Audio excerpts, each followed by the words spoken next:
Mon Seigneur et mon Dieu, je crois fermement que tu es ici, que tu me vois et que tu m'entends.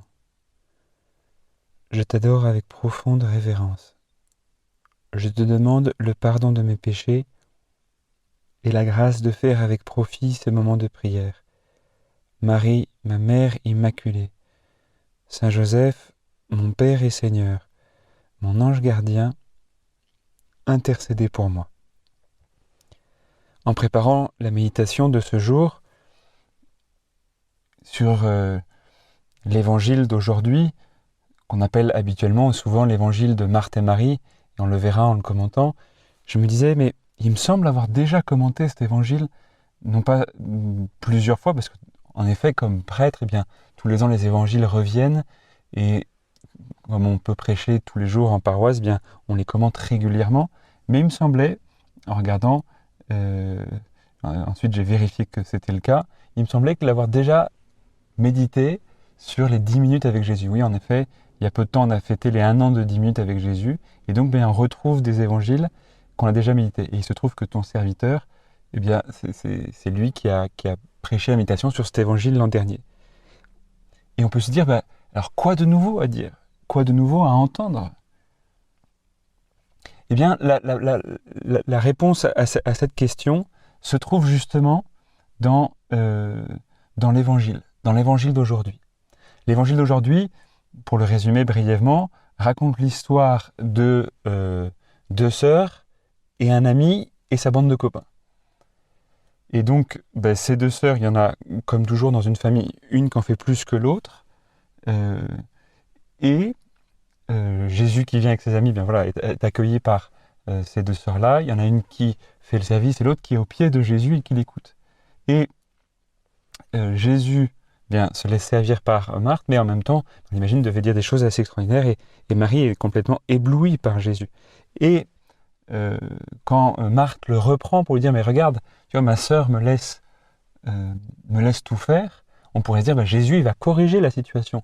Dans la mentalité d'aujourd'hui, on va se dire, c'est pas du juste, etc. Il faudrait que Jésus, tu remettes les choses en place. Il faudrait que tu rééquilibres la justice pour montrer que tu es un altruiste, quelqu'un de généreux, etc., que tu es toujours en train de faire des choses pour les autres. Et Jésus nous surprend par cette parole en disant, Marthe, Marthe, tu te donnes du souci et tu t'inquiètes, ou tu t'agites et tu te préoccupes pour bien des choses. Une seule est nécessaire. Marie a choisi la meilleure part. Elle ne lui sera pas enlevée. Et encore une fois, cette parole doit nous surprendre.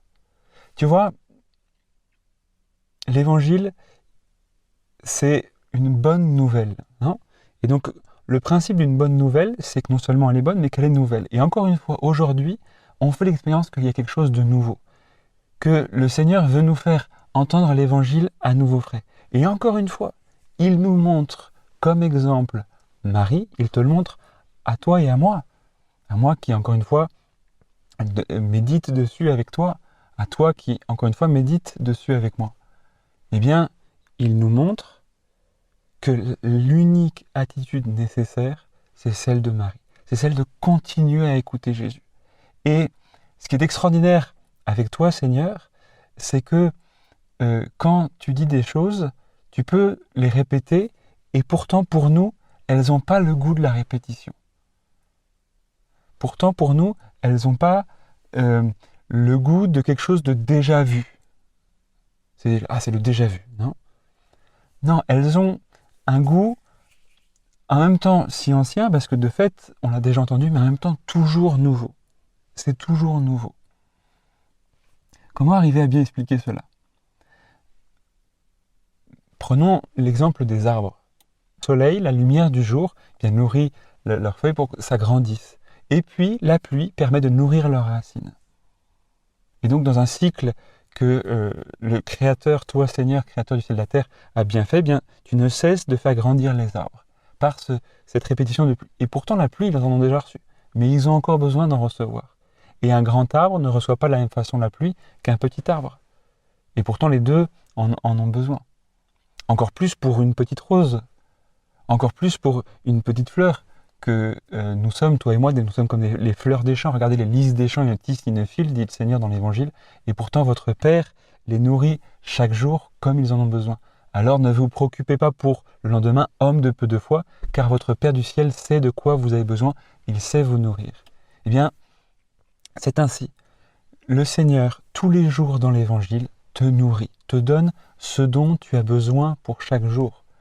Sainte Thérèse de l'Enfant Jésus, que nous fêtions vendredi dernier, savait très bien que le Seigneur lui donnait ce qu'on appelle le pain de chaque jour, le pain quotidien, le pain dont elle avait besoin rien que pour aujourd'hui. Pas pour demain, mais pour aujourd'hui.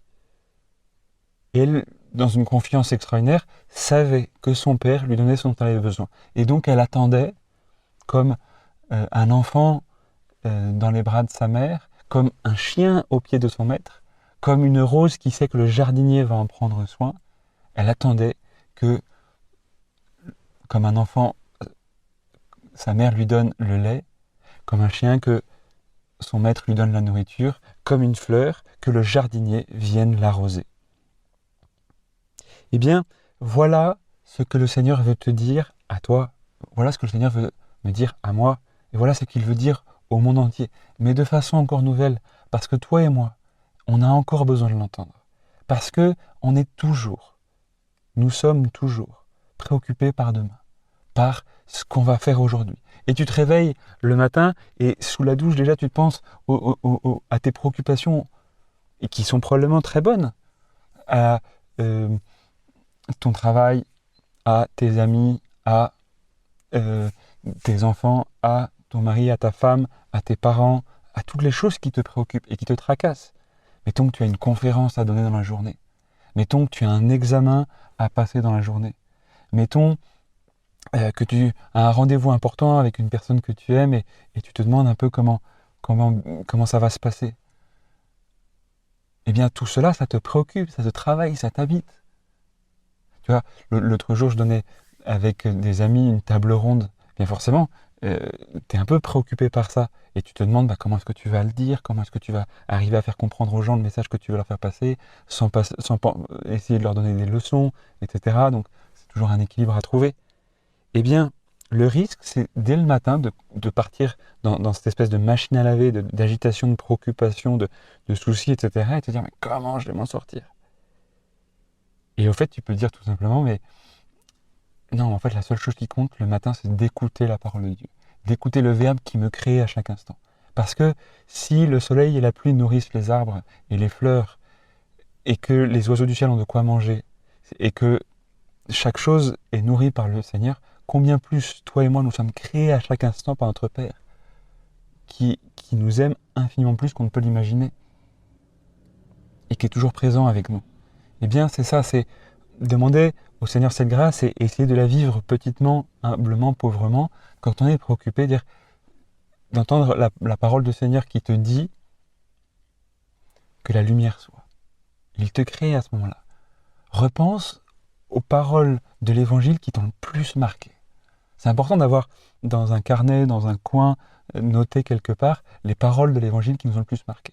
Et quand les préoccupations arrivent, bien, les refaire passer dans le cœur, et pourquoi pas sur les lèvres, en chantant sous la douche, en prenant le café, ou dans le métro, etc. Parce qu'alors, c'est le Seigneur qui est là et qui nous parle. Et on est comme Marie. Et on est assis au pied du Seigneur, à l'intérieur de notre cœur. On n'est pas déjà agité, mais on est assis à l'intérieur de notre cœur. Tu as des gens qui sont assis et qui sont plus agités que des gens qui font un tas de choses comme les saints, comme Mère Teresa, comme Jean-Paul II, comme Saint Jean Bosco, Saint José Maria, et qui sont, en fait, eux, assis à l'intérieur de leur cœur, toujours en train d'écouter le Seigneur, et dans une paix extraordinaire. Donc ils ne sont pas agités, ils sont toujours dans le repos de celui qui fait la volonté de Dieu. Eh bien, c'est vers cela qu'on veut regarder, comme on veut regarder aujourd'hui vers Marie, la sœur de Marthe, qui est assise au pied du Seigneur. Et comme toi et moi aujourd'hui, nous sommes des petits-enfants qui allons réapprendre à s'asseoir au pied du Seigneur et à écouter ce qu'il a à nous dire, dans le silence de notre cœur. Soyons en silence pour écouter celui qui a tout à nous dire, et dont seule sa parole peut nous faire vivre. Seul ce que te dit Jésus peut te donner la vie dont tu as tellement soif, comme moi j'en ai tellement soif. Seigneur, il n'y a que toi qui peux me dire les choses que j'ai tellement besoin d'entendre.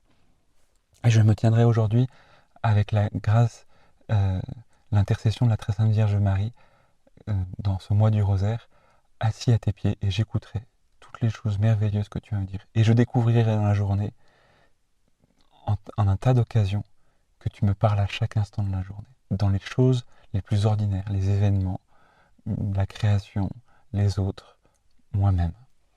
Je te remercie, mon Dieu, des bonnes résolutions, des actes d'amour et des inspirations que tu m'as communiquées dans tes méditations. Je te demande la grâce de m'aider à les mettre en pratique. Marie, ma Mère Immaculée, Saint Joseph, mon Père et Seigneur, mon ange gardien, intercédez pour moi.